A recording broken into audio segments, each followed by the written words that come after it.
विनती करता हूँ, विमल जी भाई साहब है यहाँ पे, दिखाई नहीं दे रहे मेरे को। विमल जी सोनी, विमल जी सोनी नहीं है, कोई बात नहीं, आ रहे, थोड़ा टाइम ले रहे। भाई साहब आप अभी आए हो?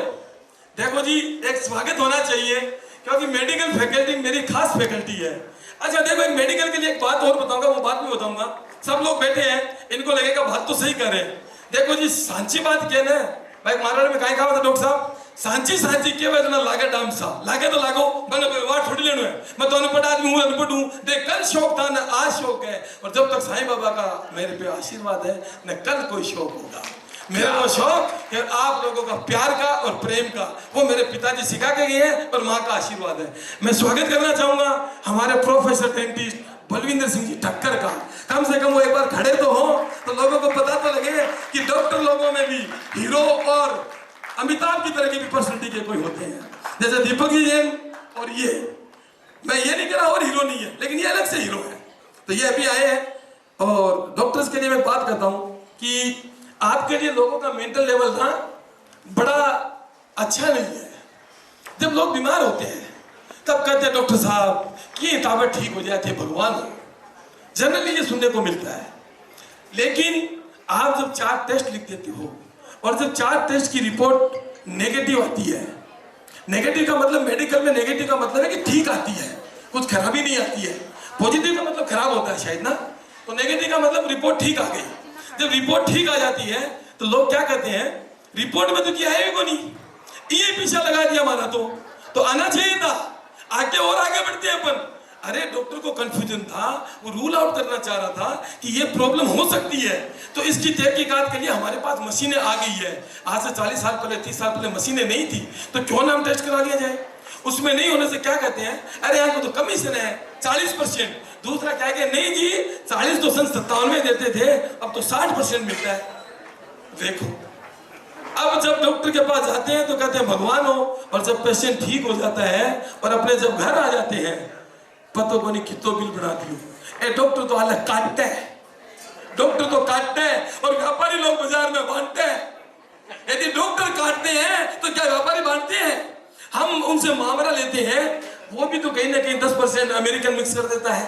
2500 का अमेरिकन 5000 के मामला में मिक्स करता है, 100 ग्राम भी, तो 500 से 250 रुपए का फायदा करता है ना। जबकि वो चीज तो चलो इतनी बात नहीं है, ये तो मेडिकल का मैटर है। आप यदि अवेयर नहीं हो और आपका एक टेस्ट रूल आउट होने से रह गया, तो आपको कितना बड़ा खामियाजा कितना पड़ सकता है। तो मैं इतना भी कहना चाहूंगा डॉक्टर्स के अलावा इन सब लोगों को कि ये डॉक्टर्स के प्रति जो मेंटलिटी है वो हटा दीजिए। डॉक्टर, हाँ 100 में से 2 लोग खराब भी होते हैं, अतिशयोक्ति हर चीज में होती है, तो 2 चीज यदि खराब होगी तो 98 को खराब थोड़ी कर सकते हैं। आज कितने भी व्यापारी हैं, 2-4 व्यापारी हमको पता है कि ये ठीक नहीं है, इनका माल अच्छा नहीं है, ये नकली रखते हैं, इनका पेमेंट ठीक नहीं है, तो हम उनसे व्यवहार नहीं करते हैं। आप मत कीजिए। मैं आपसे दावा करता हूं, मेरे को जितने डॉक्टर आज तक मिले हैं, सबसे ज्यादा जयपुर में, उसके बाद दिल्ली में, उसके बाद बंबई में, मेरे पास एक डॉक्टर ऐसा नहीं है जिसकी मेरे को क्रिटिसाइज करनी पड़े। एक डॉक्टर ऐसा नहीं है, और लोग हर डॉक्टर की क्रिटिसाइज करते हैं। ये बड़ी दर्द की बात है और दुख की बात है। जब हम एक रेफ्रिजरेटर का वायर डिस्कनेक्ट हो जाता है, हम टेक्नीशियन को बुलाते हैं और वो 500 रुपये मांगता है, तो हम बेहद खुशी से 500 रुपये दे देते हैं, क्योंकि अब सब सामान ठंडा होने लग गया, हमारे घरवाले को परेशानी नहीं हो रही है, नहीं तो वो बाहर में करी थी और भी एडजस्ट कर रही थी। लेकिन जब डॉक्टर एक मेडिसिन लिखता है, 500 रुपये फीस लिखता है ना, 500 रुपये फीस लेता है, 1 मिनट में 500 रुपये ले लिए। अरे 1 मिनट में 500 रुपये लिए हैं। मेरे को पुष्पेंद्र जी भारद्वाज ने बताया 98-290 56-900। मेरी आदत है मैथमेटिक्स नंबर बोलने की, ताकि यादाश्त बनी रहे। अब एज के हिसाब से कम होने लग गई। आपका भी पता है 94 140 पता है, सब नहीं बोलूंगा मैं, ठीक है ना, आपको शर्माओगे, ठीक है। 71-202 राइट है ना, सब ध्यान है, सब ध्यान है। देखो इन्होंने बोल दिया, पंकज जी शर्मा, है ना। मैं नंबर ही डायल करता हूँ, क्यों कि आप करीब नहीं हो, आप दिल के अंदर रखते हो। योगा वाले जब योगा कराती है तो बोलते सब कुछ भूल जाओ, एक हरियाली है, फाउंटेन है। मैंने कहा 1 मिनट रुक, ये 10 डॉक्टर तो अरे ध्यान में अभी भी यार कैसे भूल जाऊं मैं, और इनको मैं नहीं भूल सकता, ये आनी चाहिए, क्यों इनकी वजह से मेरी प्रतिष्ठा है। तो 500 रुपये के लिए मेरे को पुष्पेंद्र जी भारद्वाज से, मैंने पुष्पेंद्र जी घर से बात की, तो उन्होंने कहा सुनील हमको 80,000 मेडिसिन का ध्यान रखना पड़ता है, यूज में यूटिलिटी 1000-2000 आती होगी, पर हमको नॉलेज 80,000 का रखना पड़ता है।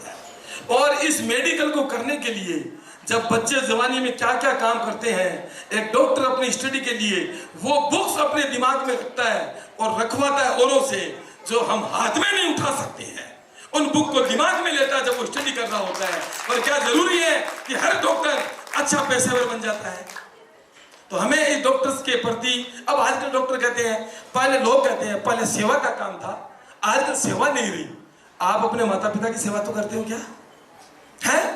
आप अपने माता पिता जब कहते थे 2 दिन घूमने जाना है, तो आप कहते हो अभी तो थोड़ा समय नहीं है, मेरी जॉब है भाई, वहां जाएगी वो जाएगी, फिर थोड़ा सा खर्चा भी ज्यादा लग गया। किस में लग गया? बच्चे की बर्थडे पार्टी की थी, बच्चों की बर्थडे की पार्टी के लिए है, पर उनको 2 दिन के साला से श्याम जी काटू जाना है, वो नहीं है। हम माता पिता की सेवा के लिए ही प्रयत्न नहीं करते, हम डॉक्टरों से कैसे होप रखें?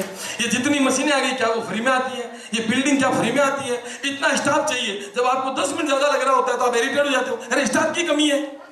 तो स्टाफ क्या मैं कहूँ कि आपके पिताजी भेजते हैं, वो फ्री में आता है स्टाफ। उस स्टाफ को रखने के लिए कितना पेमेंट करना पड़ता है महीने का? कैसे कैसे ये सफर करते हैं? मैं कहूँ या नहीं कहूँ, कहना चाहिए या नहीं चाहिए, लेकिन मेरे मन में आता है, मैं पक्का कहता हूँ। अभी बीच में भाई साहब ने कैथ लैब लगा ली, बड़ी अच्छी कंपनी की, 7-8 करोड़ रुपए, 5 करोड़ रुपए उसमें लग गए, और उन्होंने अपना बिल्डिंग भी बना ली सर्वे जी ने। तो थोड़ा सा फाइनेंस स्ट्रेस में आ गए, तो इनको एक डॉक्टर ने पार्टनर बनाया, और उसको ये लगा कि मैं आगे ये हॉस्पिटल ले लूंगा, मैं डॉक्टर का नाम नहीं लूंगा। तो मेरे को बड़ा दर्द हुआ, मैंने कहा ये बात है, तो मैंने कहा डॉक्टर साहब कुछ भी हो, आपका हॉस्पिटल तो नहीं जाने दूंगा। तो इन डॉक्टर की फाइनेंस की स्थिति कितनी खराब हुई ये जानते हैं, और इनकी धर्मपत्नी जानती है। वो 5 करोड़ का इन्वेस्टमेंट क्यों था? कैथ लैब का क्यों था? क्यों कि हम एंजियोप्लास्टी करेंगे, हमारा काम चलेगा, लोगों को मदद मिलेगी, और कम से कम हमें भी 2 पैसे की आई होगी। लेकिन फेल हो गए ना। कितना सफर किया इनको पता है, इनकी आत्मा को पता है। मैंने तो सुना है, लेकिन जो सफर करता है उसको पता होता है। तो ये डॉक्टर्स के लिए जो हमारी भावना है, ये ऐसी नहीं होनी चाहिए। डॉक्टर्स भगवान के रूप तो नहीं है, जैसे हम कहते हैं कि पैसा भगवान तो नहीं है, लेकिन भगवान से कम नहीं है। प्यारे दोस्तों, आप मानो या नहीं मानो, डॉक्टर भगवान तो नहीं है, लेकिन भगवान से कम नहीं है।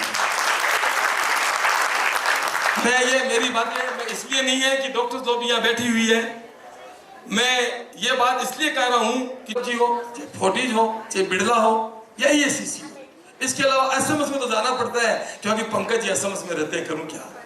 पंकज जी साहब SMS में रहते हैं, और विजय पाठक साहब भी वहाँ रहते हैं। जैसे वो निखिल भाई ने बताया कि उनकी एंजियोप्लास्टी हो गई, वो बाई चांस उन्होंने की थी, और नाम मेरा आ रहा है, उनके सामने निखिल का आ रहा है, निखिल ने काम मेरे से कराया, और मेरा काम विजय पाठक साहब ने कराया।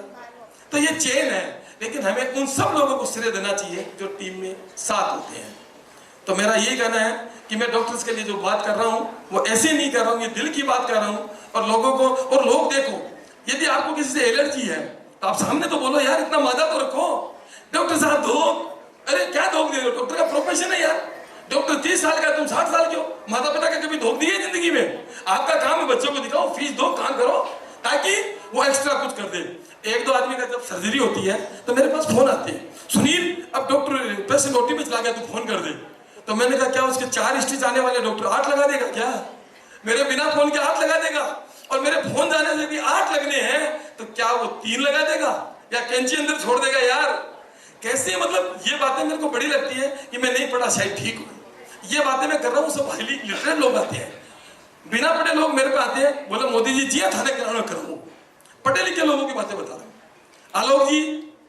आलोक जी हैं छाबड़ा जी यहाँ, एक बार आप यहाँ आइए प्लीज, इस पेशेंट के बारे में बताइए जिन्होंने अभी आपका हरकत नहीं बताओगे, चलो कोई बात नहीं, मैं तो बता के रहूंगा। आपको पता है मेरे जो दिल में बात आती है, इन्होंने कहा कि रात को हम सुबह ICU से बाहर निकाल देंगे, पेशेंट को रात को ICU से बाहर निकाल देंगे। तो उसके बेटे का फोन आता है कि सर 8 बज गई, उन्होंने कहा था रात को निकाल देंगे। मैंने कहा ICU का मतलब समझता है, वहाँ पेशेंट की केयर अच्छे से होती है। तू पढ़ा लिखा लड़का है यार, 26 साल का, तू कह रहा मैंने अभी टाटा में जॉब की है, टाटा जी बहुत अच्छे आदमी है, उन्होंने मेडिकल का मेरे को 2 वीक का लीव भी दे दिया। तो तू जब इतने अच्छे से लोगों को जानता है तो रात का बोला ना, 8 o'clock रात होती है, और यदि ICU में तेरे पापा हैं आफ्टर सर्जरी तो अच्छा ही है ना। ICU का मतलब क्या होता है? ICU का मतलब, मैंने कहा बेटा तू अच्छे से जानता है, हर काम के लिए इनको फोन करना। मैंने कहा तू मेरे डॉक्टरों को दोस्त बनाया है, तुम्हारे लोगों का इलाज कराऊंगा तो वो दुश्मन बहुत जल्दी बन जाएंगे यार। तो लोगों को कितनी एक्सपेक्टेशन होती है, कुछ ये 5 इन्होंने बोला मैं 5 बजे ऑपरेशन कर दूंगा, एग्जैक्टली 5 बजे बोला था आपने आलोक जी, ये टाइम था। 4:45 बजे फोन आता है, बोले डॉक्टर तो 5 बजे आया ही नहीं है अभी। मैंने कहा डॉक्टर को बाप माँ हूँ यार, 5 बजे पे नहीं आया तो मैं कर दूँ ऑपरेशन ले, तने कराने है तो मैं करा दूँ। और वो कौन थे? वो मेरे बड़े भैया वहाँ बैठे हैं, उनके कोई खास मित्र थे। तो मेरे को पूरा मैं जो कर सकता था करता ही, क्योंकि मेरे बड़े भैया he is not my elder brother, he is Dasharatha. और पिता माता की तो मैंने कहा कि जिस आदमी को भी जितनी करनी चाहिए वो हम उनका 1% नहीं कर सकते हैं। विमल जी भाई साहब आ गए क्या? विमल जी, चलो विमल जी नहीं आए हैं। मैं एक कलकत्ता से मेरे मित्र हैं राजकुमार जी काबरा, मैं उनसे निवेदन करूंगा कि जो दिल की बात बोले, लेकिन मेरे बारे में नहीं के बराबरी बोले, क्योंकि मैं अपने बारे में पहले ही बहुत कुछ बता चुका हूं।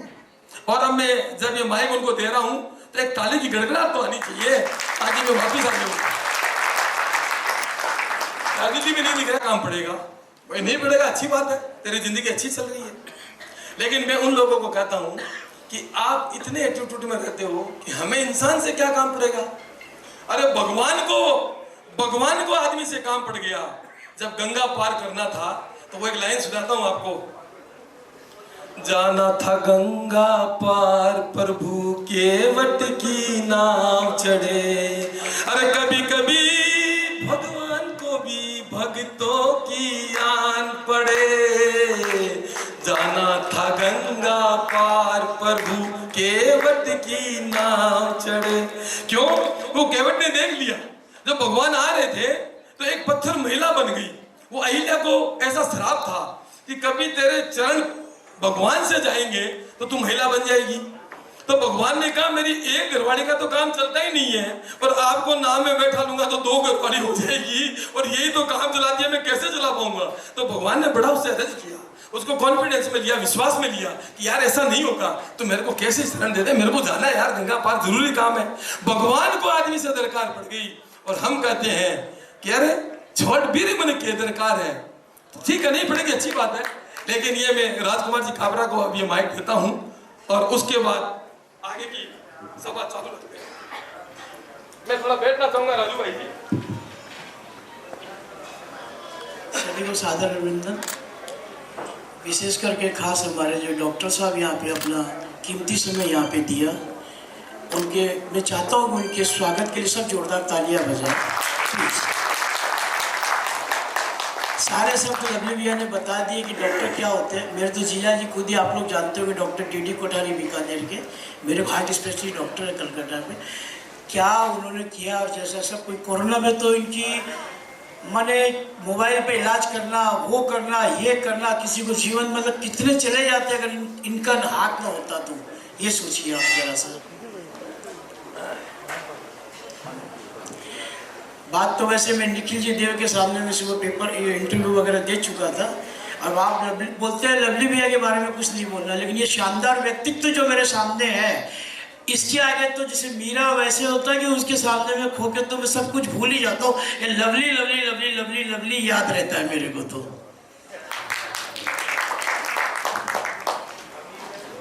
शाही के मंदिर में जाता हूँ मैं, खाटू श्याम भी जाता हूँ, सालासर जी भी जाता हूँ, सभी देवी देवताओं को।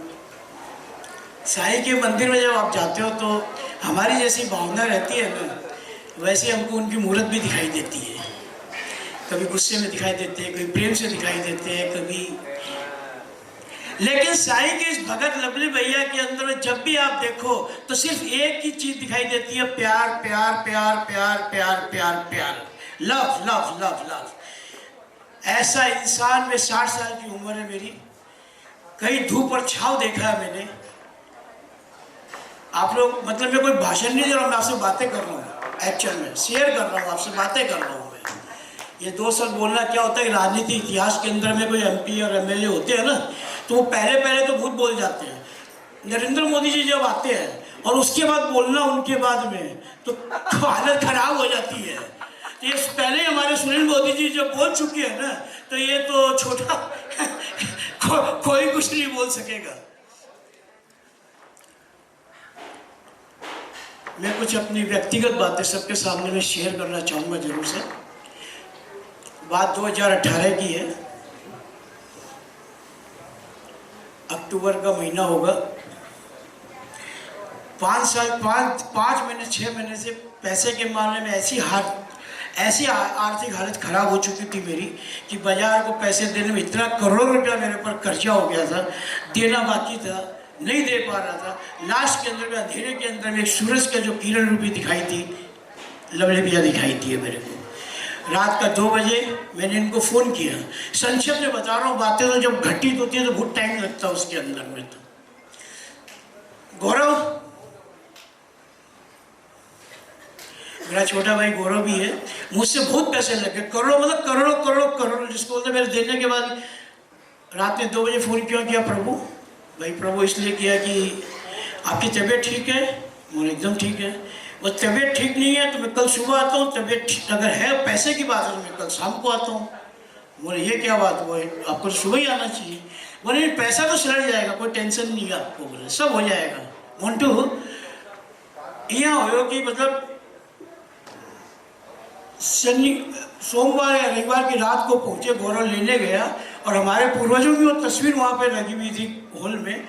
उन्होंने आते ही बोला 10 करोड़ या 50 करोड़ अमाउंट सुनना, ये सारा आपका खत्म हो गया। बोला आज के दिन में सब चुकती हो गया, कोई टेंशन नहीं आपको।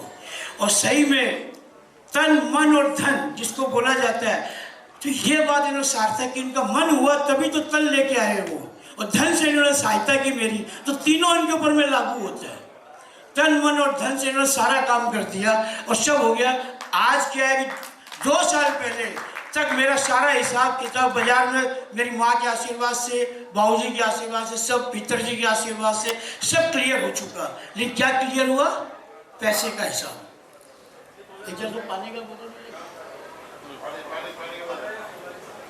मैं जरा हार्ट पेशेंट हूँ, थोड़ा सा पानी में भैया जरा सा फोन करना।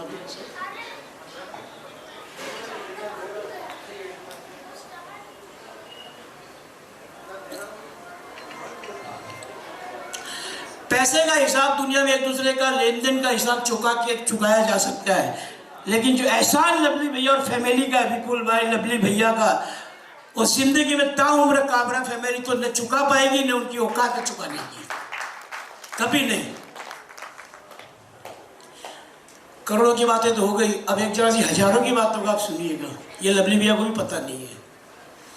साहब जी उदयपुर में थे, रात को ट्रेन पकड़ के कल वापस जयपुर पहुंच गए। सुबह मेरे को 11-12 बजे फ़ोन किया, बोला आपके पास पेटीएम है क्या? बोलो पेटीएम तो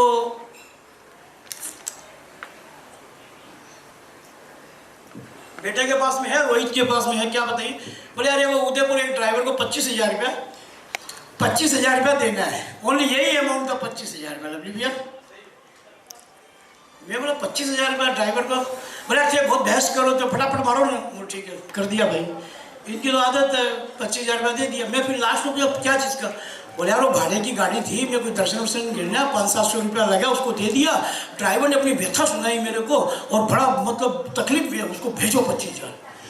बोले लो भैया, कोई ड्राइवर बेवकूफ़ बना रहा है, नहीं बना रहा है, कोई जात में कोई पात्र नहीं है, ये रूप इनका देखा जाए। अब मैं ये बोलना चाहता हूँ संक्षेप के अंदर में, आज जो पार्टी जो है ना, या जितना ये अपना पारिवारिक मिलन है, ये वो नहीं है जो लवली भैया को चाहते हैं। ये है जो लवली भैया जिनको चाहते हैं, उनकी अगर पेपर में नाम आ जाए ना कि भाई लवली भैया सुनील मोदी के पार्टी उनको चाहने वाले अगर आ जाओ, तो पुष्कर क्या, राजस्थान क्या और जयपुर क्या, सब होटलें कम पड़ जाए मेरे हिसाब से। तो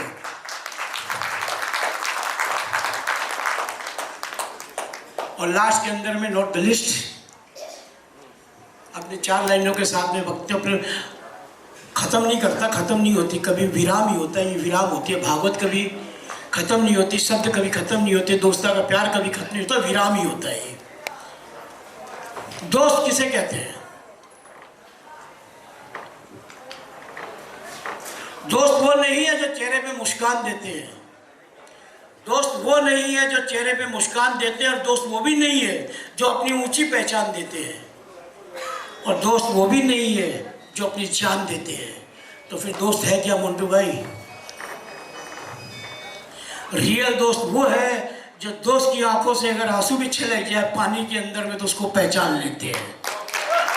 उसका नाम है लवली, उसका नाम है सुनील मोदी, उसका नाम है दोस्त। तीनों एक ही पर्यायवाची है, वो दोस्त को, सच्चा मित्र को, लवली को, सुनील मोदी को।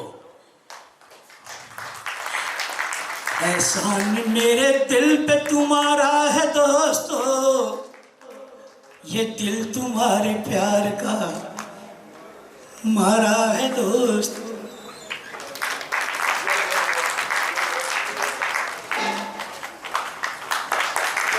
दुनिया का हर रिश्ता भगवान बना के बेचते हैं। पापा का, मम्मी का, दादा का, दादी का, नाना का, नानी का, चाचा का, चाची का, मामा का, मामी का, बुआ का, फूफा का, पर एक होता है एक रिश्ता जो हम खुद बनाते हैं, वो होता है दोस्ती का। एक बार तालियां इनके लिए जोरदार। और कितने साफ शब्दों में, कितने संक्षेप में इन्होंने अपनी फीलिंग व्यक्त की। आप सोचिए कि कितना बड़ा किस्सा रहा होगा इनके जीवन का। एक बार तालियां जोरदार। क्योंकि आप तो टाइम के बड़े पंक्चुअल हो और अपनी बात ही पूरी थी, सब ठीक तो है ना? चलो कोई बात नहीं, आप माइक लीजिए और स्टेज पे आइए। आपके स्वागत के लिए मैं तैयार हूँ। क्योंकि इनकी पोस्ट बार बार मैं भूल जाता हूँ, लेकिन पोस्ट बड़ी अच्छी है, बहुत अच्छी है, मतलब पावरफुल है। हमें को पावर से क्या लेना है, हम तो प्रेम से दुनिया जीतने वाले हैं। लेकिन जो है वो है, सत्य तो सत्य ही है। हमारे कहने से सत्य तो असत्य नहीं हो सकता। तो ये विमल जी, सोनी भाई साहब, अपने इनके पास जो शब्द भी बड़े अच्छे हैं। मैं एक दो शब्द कभी बोलता हूँ, वो इनसे सीख लेता हूँ। इनको लगता है यार सुनील मेरे को फोन कितना करता है। अरे इनको पता नहीं सब स्वार्थी है। मैं 2-4 शब्द चुराने के लिए फोन करता हूँ, नहीं कि आपसे कोई बातें करने के लिए करता हूँ। खैर एनीवे, मैं विमल जी को माइक देता हूँ और इनके लफ्ज़ों में 2 अच्छे शब्द सुनने की जो बहुत देर से इच्छा है वो पूरी करता हूँ।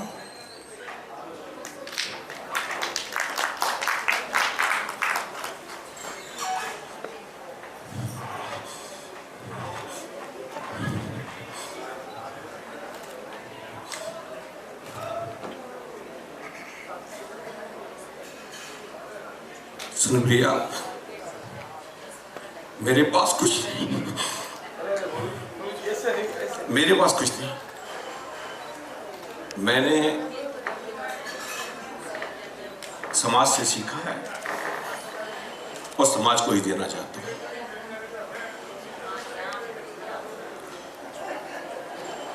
सुनील मोदी जी के लिए उनके परम मित्रों ने, उनके परिवारजनों ने बहुत कुछ कहा है। मेरी प्रार्थना है, जो लोग पीछे बातचीत कर रहे हैं, मेरी प्रार्थना है जो लोग पीछे बात कर रहे हैं, कृपया अपनी बातचीत बंद करें। सुनील मोदी जी के लिए अपने मित्रों ने कहा, परिवारजन ने कहा, लेकिन मुझे शायद ये ध्यान आ रहा है कि मित्रों में से और परिवारजनों में से किसी ने मां के बारे में चर्चा नहीं की। मेरी नैतिक जिम्मेदारी है कि पहले उस मां की कोख से जिसने जन्म लिया, हम उसका सम्मान करना चाहेंगे। क्योंकि ना आपका जन्म होता, ना आप इस जीवन में कुछ ऐसा कर पाते कि आपके बारे में लोग कहें। तो पहले मैं उस मां के चरणों में नमन करता हूं जिन्होंने ऐसे पुत्रों को जन्म दिया है।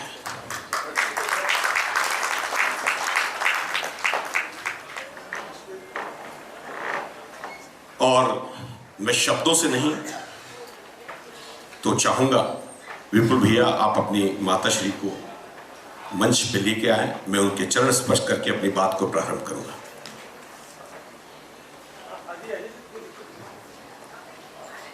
चूंकि मां के चरणों में स्वर्ग है, सुनील भैया के बारे में जो व्यक्तिगत बहुत निकट हैं, उन्होंने अपनी बात को कहा है। लेकिन मुझे लगता है कि पहले उस मां की चर्चा होनी चाहिए जिसने ऐसे पुत्रों को जन्म दिया है।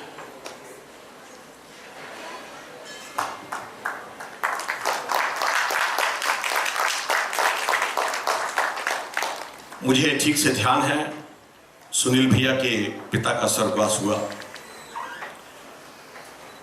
सुनील भैया ने जो बात कही है कि मैं किस विभाग में हूं, तो मैं स्वयं बताऊं, सार्वजनिक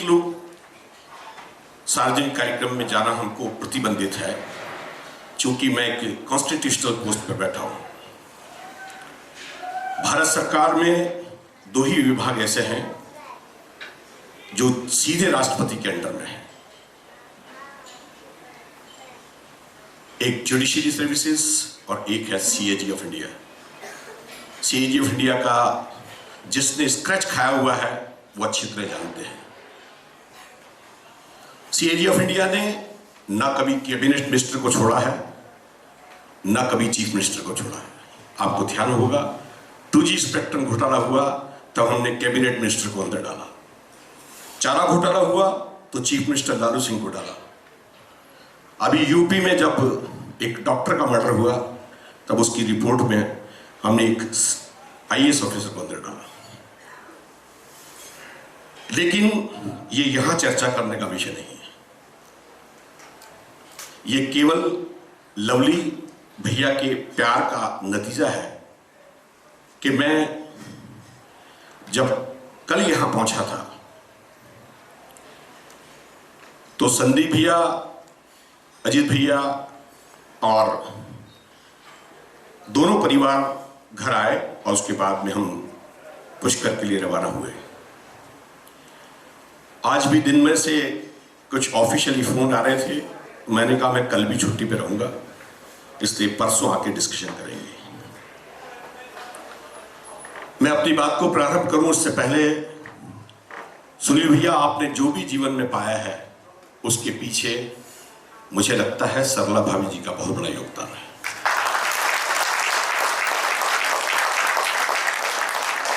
घर में अगर पत्नी इस बात के लिए सहयोग नहीं करे कि आप सामाजिक कार्य करें और वो अड़चन नहीं डाले, तो आप ये मान लीजिए कि आपके किए हुए काम में से 50% भागीदारी उनकी है। सुनील मोदी जी को आपने सबने सुना है। सुनील मोदी जी की एक फितरत है कि बोलते हैं, लेकिन मैंने किसी विद्वान व्यक्ति से सुना है कि जो व्यक्ति ज्यादा नहीं बोलेगा या बोलेगा ही नहीं, उसकी गहराई का आकलन हम नहीं कर सकते। और जो बोलने वाला व्यक्ति है वो हृदय से सरल और सहज होता है। आज मुझे ये कहा जाए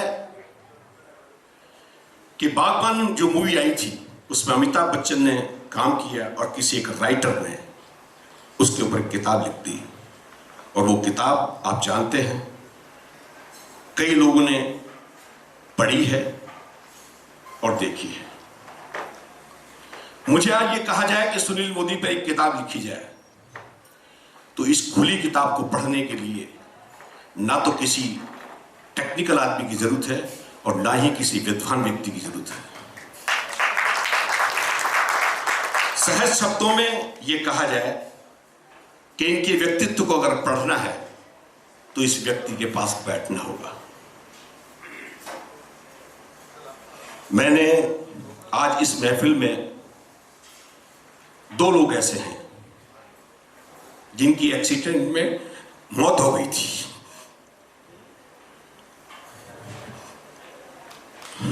मैं इस्तेमाल कर रहा हूं मौत। अगर ये शख्सियत नहीं होती तो शायद वो बच नहीं पाते।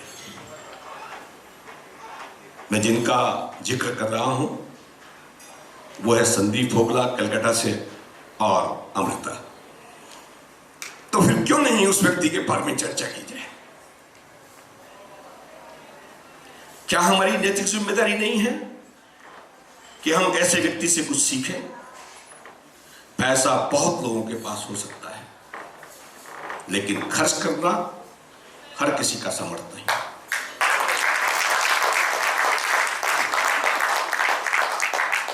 डॉक्टर साहब ने कल कहा कि शेखावटी हॉस्पिटल के लिए 8 करोड़ दिए। मैं कह रहा हूं आप 8 नहीं 80 करोड़ मांगते तो भी देते। कुछ शख्सियत ऐसी होती है जो छुपी होती है। इनके स्वभाव में बाहर मेरी इस बारे में चर्चा हो बिल्कुल भी पसंद नहीं है, और यही कारण है कि मैं इनके बहुत करीब हूं। आज इसका प्रतिफल है कि हिंदुस्तान से बहुत लोग, न केवल जयपुर राजस्थान, अभी तो पूरे हिंदुस्तान से लोग आए हैं। क्या कारण है? आप अपना व्यापार छोड़ के आए होंगे, मैं अपनी ड्यूटीज छोड़ के आया हूं, लेकिन इनका स्नेह, इतना प्यार, यही कारण है कि हम सब लोग यहां उपस्थित हैं। इस महफिल में चार चांद लगाने के लिए केवल लवली मोदी जी ही या सरला भाभी जी ही दोनों उत्तरदायी नहीं है, हम सब बराबर के भागीदारी हैं इसके। आप कल्पना कीजिए, इनने आपको इनवाइट किया और आप कहीं व्यस्त हो गए, और ऐसे करीबन 50-60% लोग होते तो इस महफिल का क्या हाल होता। 100% उपस्थिति इस बात का द्योतक है कि आपका स्नेह हम सबको खींच के लाया है। मैं आज इस अवसर पे एक बात जरूर बोलूंगा कि सबने सुनील मोदी जी के बारे में कहा, मेरे मन में एक बात है कि क्यों नहीं इस व्यक्तित्व का नाम धरोहर रखा जाए। आप चौंकेंगे जरूर। धरोहर अर्थात संपत्ति। संपत्ति पैसा नहीं, हीरा मोती नहीं, सोना चांदी नहीं। धरोहर कौन? धरोहर है ये व्यक्तित्व समाज के लिए। ये धरोहर है पति, पत्नी, बच्चों, मां, भाई, बहन, बहू, बेटियों के लिए। मुझे अच्छी तरह पता है, मुस्कान के लिए अपनी जान न्यौछावर करने वाले ऐसे शख्सियत को मैंने बहुत करीब से पढ़ा है। प्रतीक, जिसके बारे में हमेशा कल्पना रहती है कि मैं क्या कर पाऊं उस बच्चे के लिए। साइमल्टेनियसली मेरा ये कहना भी है उन दोनों बच्चों से कि अगर आपको ऐसे पिता मिले हैं तो आपकी नैतिक जिम्मेदारी है कि वो क्या चाहते हैं उसके अनुरूप आपका व्यवहार हो। 15 दिन पहले की बात है, बहुत पुरानी बात करूंगा तो विस्मरण हो जाएगा। 15 दिन पहले मैंने लवली भैया को हिंदुस्तान में, मैंने केवल पहले 3 लोगों को फोन किया कि मेरे बेटे अरिंदम का विवाह है, उसमें से he is one of them. तब इन्होंने कहा कि ये आपके बेटे का नहीं, मेरे बेटे का विवाह है।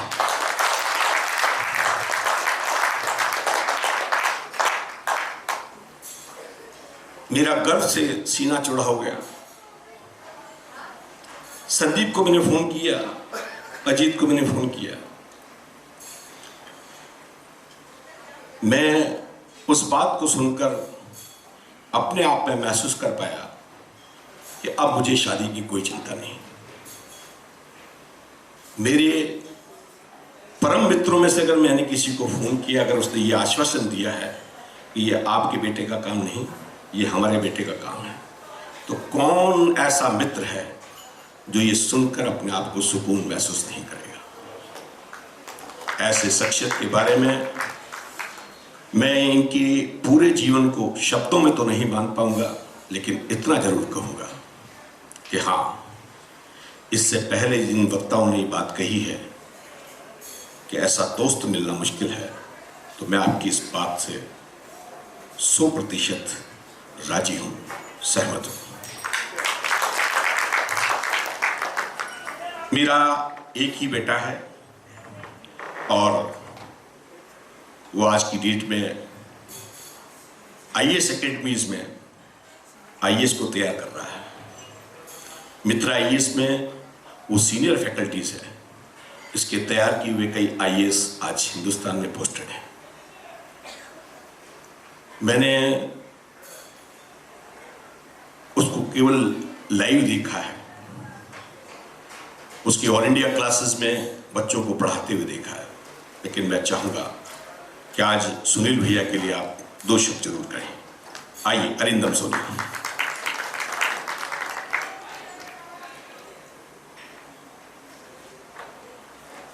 तालियों से स्वागत करेंगे, बस जोरदार तालियों।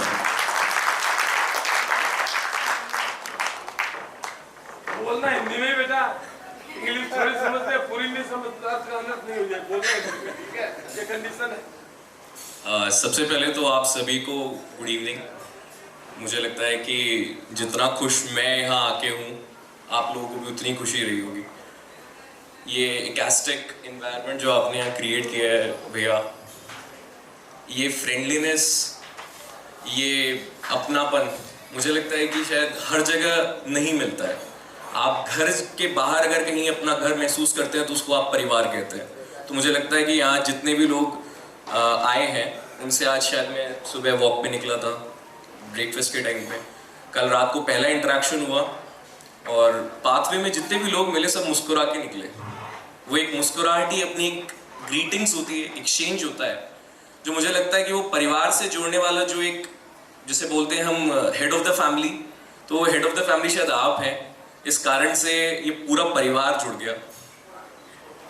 मैं जैसे कि अपना लंच पे भी बात हुआ था कि ओपन माइक है और अपने अपने मन की बात आप बोलने के लिए यहाँ पे पूरी तरह एलिजिबल भी हैं और ऑथराइज्ड भी हैं। तो मैं 2-3 चीज़ें ऑब्जर्व कर रहा था सिंस मेरे लेक्चर्स के बीच में ये कई बार ऐसे कुछ चीज़ें आती हैं। तो कॉन्वर्सेशनल एनालिसिस बोला जाता है एक चीज़। मैं थोड़ा सा टॉपिक डेविएट कर रहा हूँ, आपके ऊपर उठ के एक चीज़ मैं कुछ शेयर करना चाह रहा हूँ यहाँ पर। कॉन्वर्सेशनल एनालिसिस कुछ बोला जाता है सोशियोलॉजी में। मैं सोशियोलॉजी हेड करता हूँ और constitution law polity IAS students के लिए मैं फैकल्टीज हूँ। तो कॉन्वर्सेशन एनालिसिस मैं कर रहा था। मैं काफ़ी लोगों से कल इंटरेक्ट किया, कहीं खड़ा था तो किसी की कानों तक मेरी आवाज़ पहुँची। तो 3-4 वर्ड्स पे मेरा गौर मुझे लगा कि मुझे करना चाहिए। उसमें से पहला वर्ड जिसे मैं सबसे लास्ट में एड्रेस करूँगा वो है धन, मनी। एक है सॉरी। कल 1-2 इंसिडेंट्स मैंने देखे, कुछ लोग किसी से भिड़ गए, किसी की ड्रेस गंदी हो गई, कुछ खाना फ्लोर पे गिर गया। एक वर्ड था सॉरी। एक था कलाकार, जिसको हमने कल बार बार रिपीट किया, कलाकार। और एक चेंज था कि यार आप तो बहुत बदल गए यार, आपको तब देखा था और आप आज देखा है, आप तो बड़ा बदल गए। तो इन चारों चीज़ों पे, इन चारों वर्ड्स पे मुझे थोड़ा सा एपिस्टेमोलॉजी का शौक भी है और कॉन्वर्सेशनल एनालिसिस एक बहुत ही इंटीग्रल पार्ट होता है। जब हम ट्रेन करते हैं ऑफिसर्स को, तो I was talking to my director one day. मैंने डायरेक्टर को, अभी RAS के रिजल्ट्स आए तो एक इंटरव्यू पैनल सेटअप हुआ हमारा। तो वहाँ पे कोई कैंडिडेट मिलने आया। वहाँ पे सर ने बोला कि यार इसको पैनल में, इसको इंटरव्यू के लिए लें क्या? मैंने कहा सर ले लीजिए।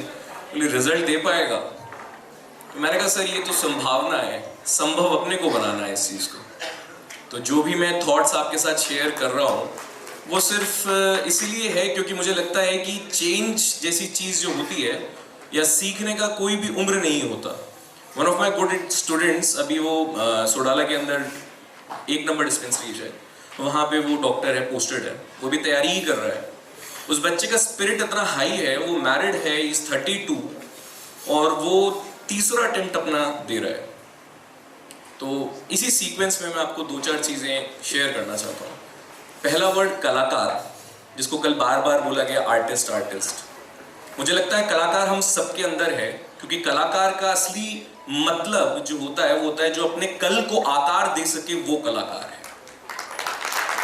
तो हम अपने कल को खुद आकार दे सकते हैं। मेरे जितने भी छोटे भाई बहन यहाँ बैठे हैं, बड़े आसपास में जितने भी मेरे गार्जियंस हैं, फ्रेंड्स एंड फैमिली, मुझे लगता है कि कलाकार हम सभी हैं। अगर हमारा स्पिरिट हाई हो, हम बदलना चाहते हैं, हम सीखना चाहते हैं, तो हम अपने कल को खुद आकार दे सकते हैं। दूसरा वर्ड था सॉरी। सॉरी का तो ऐसा मीनिंग होता है, मुझे लगता है कि ब्रिटिशर्स ने 2-3 चीज़ें बड़ी अच्छी गिफ्ट की हमको। एक था थैंक यू, एक था सॉरी। बड़े ही बड़े एहसान सिर्फ थैंक यू कह के लोग चुकता कर देते हैं और बड़ी बड़ी गलतियों के बाद आप सॉरी बोल देते हैं और लगता है कि बस हो गया। सॉरी की अगर मैं एपिस्टेमोलॉजी आपसे शेयर करूं, सॉरी मीन्स सबसे पहले एक फ्रेजल मीनिंग होता है आई एम सॉरी, कि मैं आपसे माफ़ी मांगता हूँ। एक फ्रेजल मीनिंग है। इसका सेकेंड कंपोनेंट होता है that I feel that I am responsible for it. मैं मानता हूँ कि जो गलती हुई है उसके लिए मैं जिम्मेदार हूँ। और इसका थर्ड कंपोनेंट जो हम सब हमेशा मिस कर जाते हैं वो होता है कि I will rectify my mistakes. जो मैंने गलतियां की है उसको मैं सुधारने के लिए भी जिम्मेदार हूं। लेकिन हम क्या है, सिर्फ फर्स्ट फ्रेज और फर्स्ट फेज पे अटक जाते हैं, सॉरी बोला और जो रास्ता सबसे छोटा दिखता है वहां से निकल लिए। I saw incident yesterday, sorry थोड़ा इंग्लिश इतनी समझूं मैं इतना समझूं यार। विमल जी भाई साहब का सागर है, श्वेता मातसुराट ख्याति है हमारे पास, छोटा भाई की बात समझूं मैं, इतनी तो पटड़ी है। तो सॉरी का कल मैंने 2-3 इंसिडेंट्स देखे, इसलिए मैंने आपसे शेयर करना ठीक समझा। एक छोटा सा वर्ड चेंज के बारे में जो आपसे मैंने बात की, मकॉलेज माइन्यूट आया था 1835 में। एजुकेशन जब इंडिया में इंट्रोड्यूस हुआ था, वेस्टर्न एजुकेशन, तो मकॉलेज माइन्यूट 1835 में आया था। तो उन्होंने जो अपनी रिपोर्ट सबमिट की थी उसमें बोला था, we want Indian in blood and colour but British in taste. हम भी आज शायद इसी पैराडाइम पे ही कुछ फॉलो कर रहे हैं। आप देखिए कि आलू टिक्की के अंदर, बर्गर के अंदर आलू टिक्की आ गया, पिज्जा के ऊपर पनीर टिक्का आ गया, जीन्स के ऊपर कुर्ती आ गई। हम अपने इंडियन ट्रेडिशंस के साथ साथ मॉडर्निटी को साथ लेके चलते हैं। लेकिन अगर आप इंडियन फिलोसफिकल सिस्टम को भी देखेंगे, जिसमें कि 6 फिलोसफीज के स्कूल्स रिकग्नाइज्ड हैं हिंदू रिलीजन में, उसमें चारवाक फिलोसफी जो है ऑर्थोडॉक्स स्कूल बोला जाता है, जिसको हम अपने ट्रेडिशन का पार्ट नहीं मानते हैं, और आज हम वही फॉलो कर रहे हैं, मटीरियलिज्म जिसे बोला जाता है। हम सिर्फ ब्रांड चेस कर रहे हैं, हम मटीरियल्स को चेस कर रहे हैं, और जितना लेटेस्ट आईफोन हाथ में होता है हमको लगता है कि हम उतने मॉडर्न हैं। लेकिन अगर आपने गौर किया हो तो राजनाथ सिंह साहब जब फ्रांस गए थे राफेल लेने के लिए, तो उन्होंने भी जेट के ऊपर स्वास्तिक बनाया था। इसरो का भी इनॉग्रेशन हुआ था लेटेस्टली। इसरो अगर आप वाकिफ हो, इंडियन स्पेस रिसर्च ऑर्गेनाइजेशन, वहां पे भी सीढ़ी पे, पहली सीढ़ी पे नारियल फोड़ा गया। आप गाड़ियां लेते हैं तो गाड़ी के ऊपर भी सबसे पहले आप स्वास्तिक बनाते हैं। बिरला मंदिर जाते हैं, बिरला मंदिर जाते हैं, गणेश जी के लिए गाड़ी मतलब नहीं पहुंची तो वो गाड़ी अशुभ हो जाएगी आपके लिए। मेरा बस कहना सिर्फ इतना सा था इस सब चीज़ों में कि इंसान या हम सब ब्रांड के साथ नहीं बदलते हैं।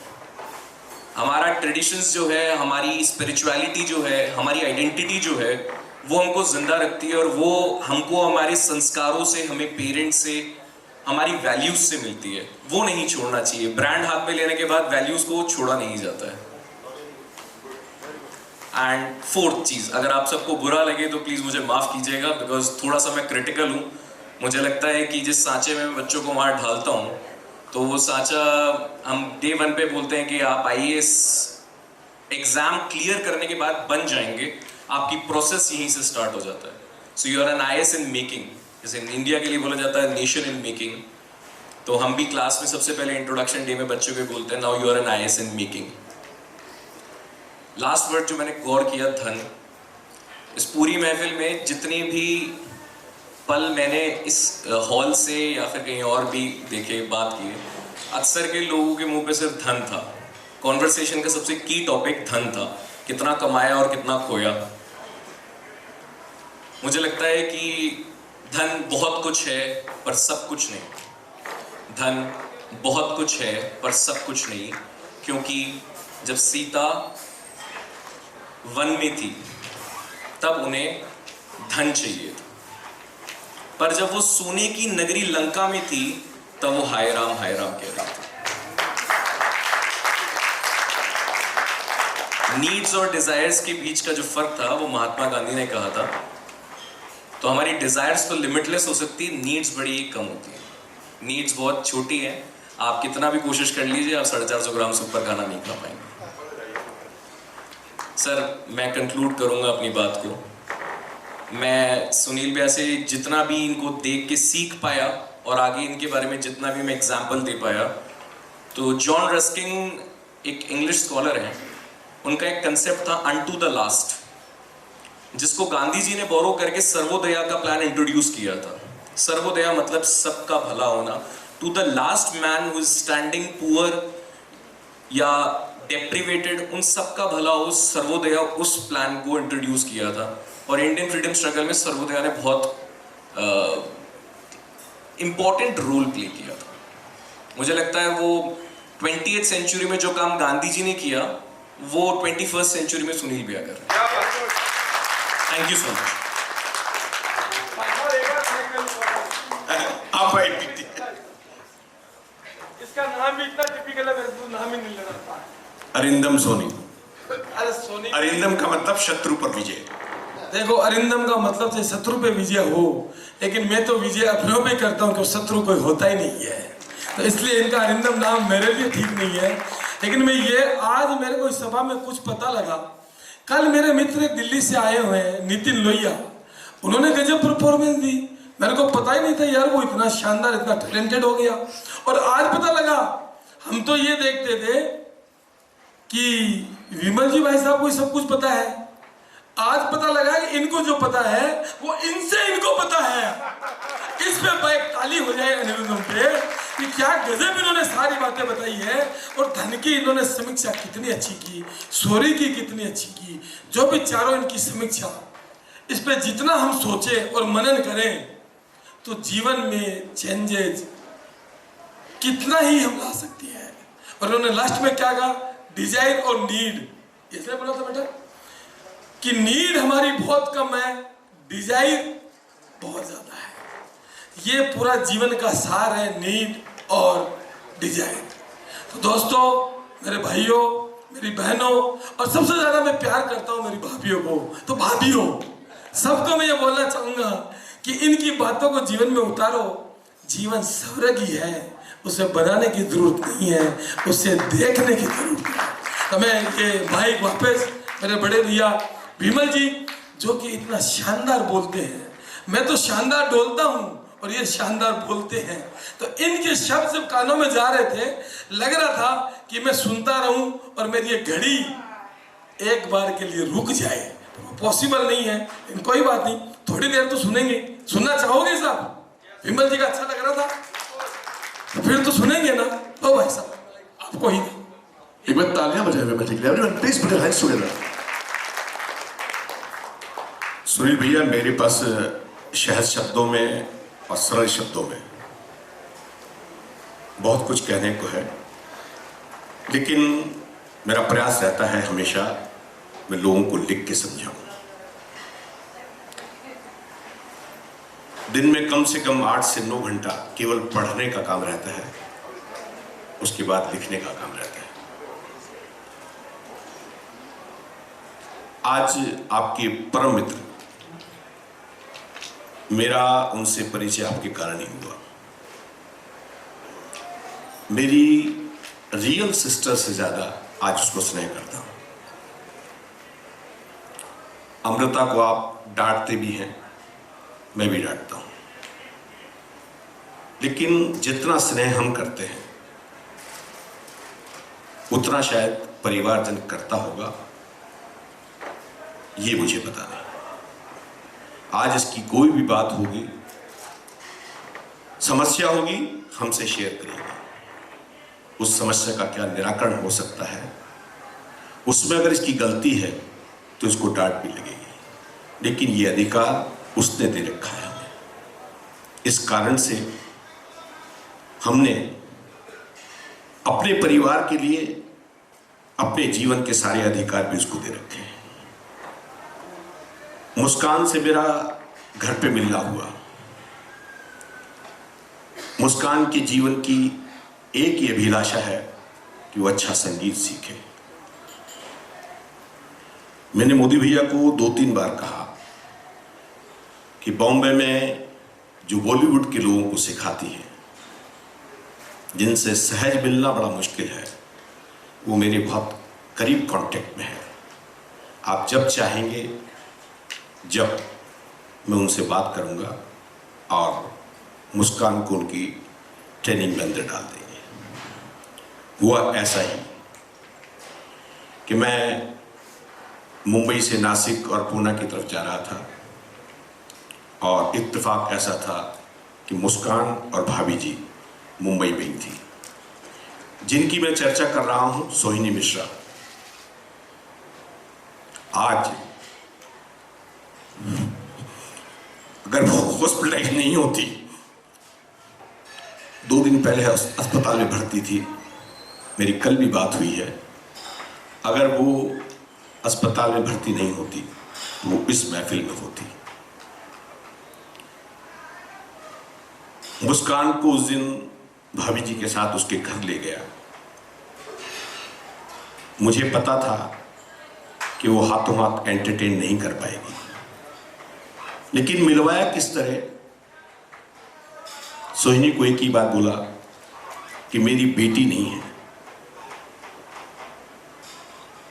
सगी मेरी कोई बेटी नहीं, लेकिन मुस्कान मेरी बेटी से कम नहीं है, इसलिए तुमको इसको अपने अंडर में लेना होगा। और कल जब मैं इसको गाते हुए सुन रहा था, लोगों ने इसके गाने को सुना होगा, लेकिन मैं इस गाने की रूह को महसूस कर रहा था। जो परिवर्तन इसके गाने में आया है वो गायकी नहीं, ये इसके पिता का अभिमान है, इसकी मां का अभिमान है। और आज मुझे भी ये कहते हुए फक्र महसूस हो रहा है कि सोहिनी के गाने में, मुस्कान के गाने में जो परिवर्तन देखने को मिल रहा है, उसका बहुत बड़ा कारण उसकी स्वयं की मेहनत है। ऐसे बच्चे जिस परिवार में हों तो उस माँ बाप को भी फक्र होता है। ऐसी माँ जो उसको क्या कुछ कर दे, ऐसा मन हमेशा रहता है। ऐसे परिवार के लिए मैं जितना कहूं उतना कम है। आज इस महफिल में आप जितने लोग हैं, मैं सबका परिचय तो नहीं जानता हूं, लेकिन जिनको भी मैं जानता हूं उसमें से कुछ लोग मेरी निगाह के नीचे हैं। पिताजी का स्वर्गवास हुआ, मैं जब बैठने गया तो उसमें ऐसे भी लोग थे जो मोदी भैया के घर में कोई धोबी का काम करने वाले थे, कोई बर्तन मांजने वाला था, कोई शेविंग बनाने वाला था। सुनील भैया ने उन लोगों को भी वहां बुलाकर इतना ही सम्मान दिया। कोई छोटा नहीं, कोई बड़ा नहीं। ऐसे व्यक्तित्व के लिए मैं जितना कहूं उतना कम है। आज मोदी भैया, मैं आपको बताता हूं, आपके पास में अभी तक ये सूचना नहीं है।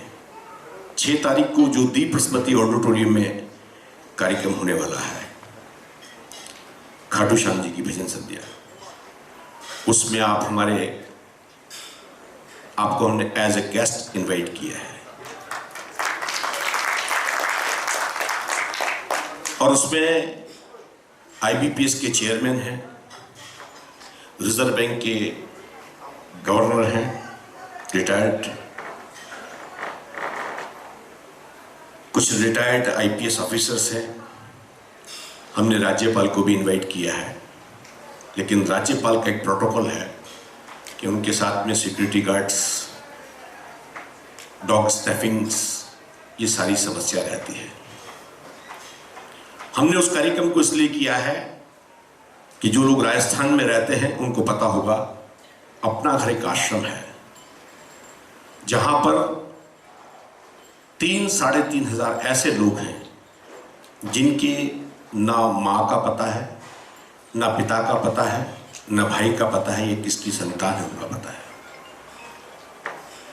ऐसे परिवार को एक जगह 3 से 3.5 हजार लोगों को पालने का काम कर रहे हैं डॉक्टर ब्रजमोहन भारद्वाज और माधुरी भारद्वाज।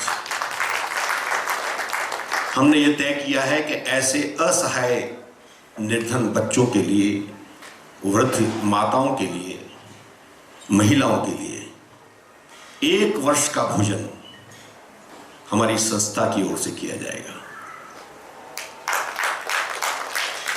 उसमें जैसे ही बात संदीप को पता लगी तो उसका कहना था कि भैया चाहे 1 दिन का हो, चाहे 100 दिन का हो, मेरे लिए जो भी सेवा हो उसके लिए आदेश करना, मैं तत्पर हूं। मैं आज इस मंच के माध्यम से आपसे भी आग्रह करूंगा, 1 दिन का भोजन केवल 1100 रुपये है, लेकिन वो 1100 रुपये उन लोगों के लिए है ना जिनकी माँ है, ना जिनके पिता है, ना उनके परिवार के बारे में पता है। 3 महीने पहले की घटना बता देता हूँ। बाबूलाल मरंडी जो चीफ मिनिस्टर थे, उनकी बहन 12 साल पहले से घर से निकली हुई थी। ये मैं केवल बात नहीं, ऑन पेपर प्रूव है। राजस्थान पत्रिका, भास्कर, सारा मीडिया इस पे बोला था। बाबूलाल मरंडी की 12 साल पहले से उनकी बहन घर से गायब थी और वो जिस आश्रम की मैं जिक्र कर रहा हूँ उसी आश्रम में रह रही थी। 3-3.25 महीने पहले हल्का सा कुछ होश आया होगा, ध्यान आया होगा कि मैं यहाँ की नहीं हूँ। तब उन्होंने बताया कि मैं राजस्थान की नहीं हूँ। पूछा गया कि आप कहाँ के रहने वाले हैं, तो मालूम पड़ा झारखंड। झारखंड में कहा, उसने कहा मैं कि मेरे जो ब्रदर है वो सीएम है, चीफ मिनिस्टर। उससे पूछा आपका कोई कॉन्टैक्ट नंबर बताइए। कॉन्टैक्ट नंबर बताया तो उस पर कॉन्टैक्ट किया गया। यही पता लगा कि बाबूलाल मरंडी की सिस्टर है। चीफ सेक्रेटरी को फोन किया गया, होम मिनिस्टर को फोन किया गया, होम सेक्रेटरी को फोन किया गया। ये प्रूव हो गया कि हाँ इनकी सिस्टर गायब थी। बाबूलाल मरंडी के चीफ सेक्रेटरी राजस्थान सरकार के पास आए। राजस्थान सरकार में से कुछ एसपी, कोई डीआईजी साथ मिले, उनका आईडी प्रूफ लिया, उसके बाद में उनको हैंड ओवर किया। बाबूलाल मरंडी ने तब उनको फोन किया, डॉक्टर भारद्वाज को, कि मैं आपके आश्रम के लिए कुछ सहयोग करना चाहता हूं। तो डॉक्टर भारद्वाज का यह कहना था कि अगर इस तरह के समाज में कोई भी प्राणी हो जो मंद बुद्धि हो, निर्धन हो, जिनके माँ बाप के बारे में कोई पता नहीं हो, ऐसे कोई व्यक्ति हो तो आप हमको दीजिए, आपके लिए यही सेवा है।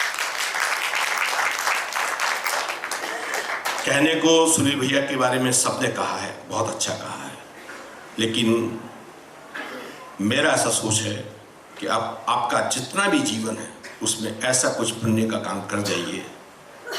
क्योंकि राम सेतु जब बना था तो गिलहरी का बहुत बड़ा रोल नहीं था। गिलहरी करती क्या थी? गिलहरी जाती थी, मट्टी में लौटती थी और राम सेतु का जहाँ निर्माण होता था अपने पूरे शरीर को न्यौछावर करके वहाँ से मट्टी को छोड़ देती थी। आपको ध्यान होगा, जब कभी भी राम सेतु के निर्माण की चर्चा आएगी, गिलहरी की चर्चा जरूर होगी।